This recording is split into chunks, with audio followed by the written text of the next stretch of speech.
Public relationships has existed since the dawn of entertainment. It started when we saw celebrities date one another, broadcasting their love through interviews or talk shows, and soon after, it became very normal for people to post their significant other on social media. You'll even scroll into some videos and trends people do with their partner. And get this shit off my feed! My lonely ass isn't supposed to be seeing this! Overall, it's a very wholesome and sweet intention. When you're in love, the person becomes a big part of your life. It's only natural to show it whenever you end up posting online. I felt special whenever someone posted me. But recently, I came to find the problem with showing off your relationship to the internet. There's a risk when something so intimate like a relationship gets too public. Because when too much gets exposed, the doors flood open that risks surrounding your relationship with negativity, especially when the internet has a lot of negative energy. I mean, look at me. I make commentary videos talking about drama on YouTube. And if you put your personal business out there, it's vulnerable towards criticism. Some things are better kept private, whether it be couple arguments or even a breakup, because people are going to take whatever is going on and spread it like wildfire. Like a breakup, it's okay to be going through it, you're hurt, you're sad, you're depressed, but social media is not the right place for this. You have to keep that between your close friends and your close inner circle, or maybe people that are involved in the situation. But a complete stranger, like me, should not be able to pull up a video of you crashing out over a breakup. This you? You right here? Some things can be shared, of course, but there's a level of transparency you need to maintain.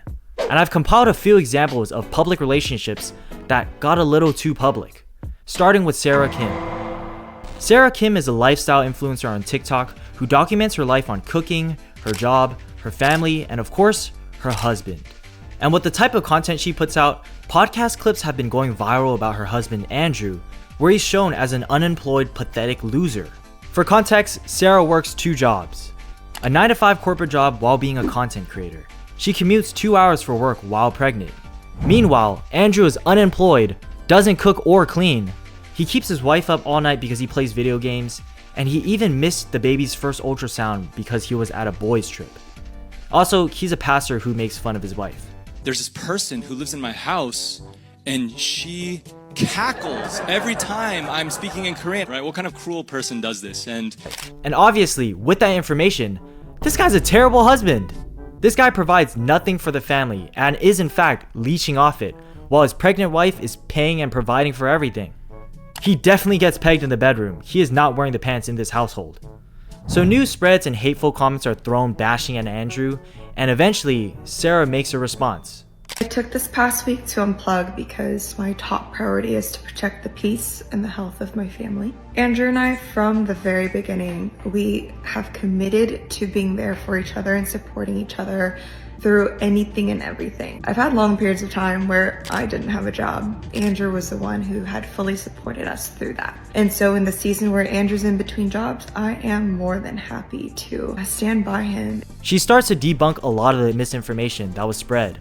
A very sweet and intimate moment where Andrew and I are taking a look at our very first ultrasound in the parking lot of our hospital has somehow become a story of he's at a boys' trip and so missed my ultrasound. When in reality, he came straight to the hospital as soon as his scheduled job interview had ended, hoping to make the appointment. Social media can only capture fractions of my whole life. You can't see the full side of a relationship, and I doubt anyone would ever want to be that open. But it shows how the little you put out can be taken out of context and overblown. People are quick to judge, and given the surface of what's shown, it turns this guy to be the worst husband in the world. And I'm not saying he is or isn't, but I will say there was a lot of misinformation spread about the marriage because their relationship was put out online. And this all happened from small glimpses of their marriage. I can't imagine how bad it would be if they documented their relationship. Which is exactly what happened with Evelyn and Fred Liu. This is an internet couple that has well put out their relationship on social media. When I say they posted about it a lot, I mean a lot. Online relationship creators probably have it the worst because their brand is built around the relationship, and that's fine and all until the couple breaks up. Justin and I have broken up, and it was mutual, but right now we're both trying to move on, and I just ask that you please respect our privacy right now. Thank you. Doing this has got to be so awkward, man. Imagine having to announce your breakup online to people you don't even know. But breakups happen, things just don't work out sometimes, and that's life. Nothing's wrong with that. But it becomes a mess when so much of it is documented, a bunch of fans become invested in the relationship, it becomes a shock when a couple separates. I didn't even know who Fred and Evelyn were until they broke up. And I found them out through everybody else talking about what happened and wondering why it ended. I still think there's edits being made of them since the fans haven't let go of it. Both of them have different partners already and have moved on with their lives, but the videos and traces of their past doesn't disappear. It feels like the internet doesn't want you to move on. Take a look at this post when Evelyn reviews her new boyfriend.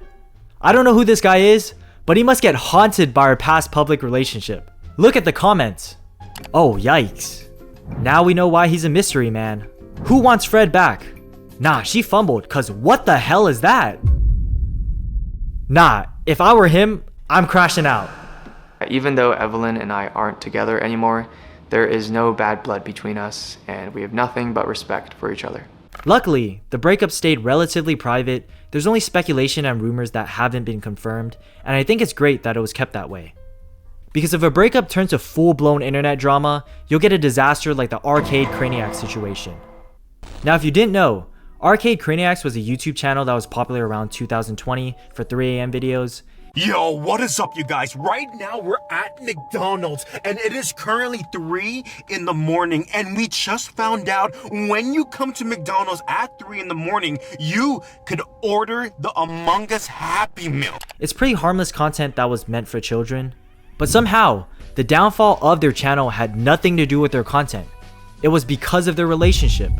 The channel was run by a couple, and when they broke up, it turned to a full-blown expose war. Both of them made long videos airing out their love life drama to the public.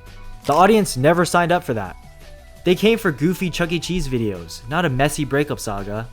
There's too much to unpack. There's entire separate videos that address their situation, but it resulted in their channel pretty much dead. This is one of the worst cases of making a relationship public, which is making a breakup public. Not only did their personal lives get turned into online drama, their entire careers took a hit because of it. Nobody wins here. After going through my own experience and seeing how relationships can crumble from it being too exposed, I realized how important it is to be wary of what you put out there. You need to be aware of what you're sharing and what you want to keep private. And this is coming from a guy who's been guilty of oversharing. I look back and realize how immature I was. When you have so much emotions that you want to let out, you gotta maintain it in a space where you are okay with being judged. Which again, is probably not the internet. Even if you have a terrible ex and went through traumatic things, I know people love to rant about their exes, but at least in my opinion, I'd much rather have my privacy kept than Billy from Ohio knowing everything I went through. Okay, maybe if I ever get invited to a famous podcast and the question is brought up, I'll say a couple of things. But if I ever do, I'll speak from my experiences and not my trauma, you know? I won't be going out of my way to push my relationship tea out there. Anyway, if you made it this far into the video, comment, I have a good relationship with blueberries. Like and subscribe. See ya.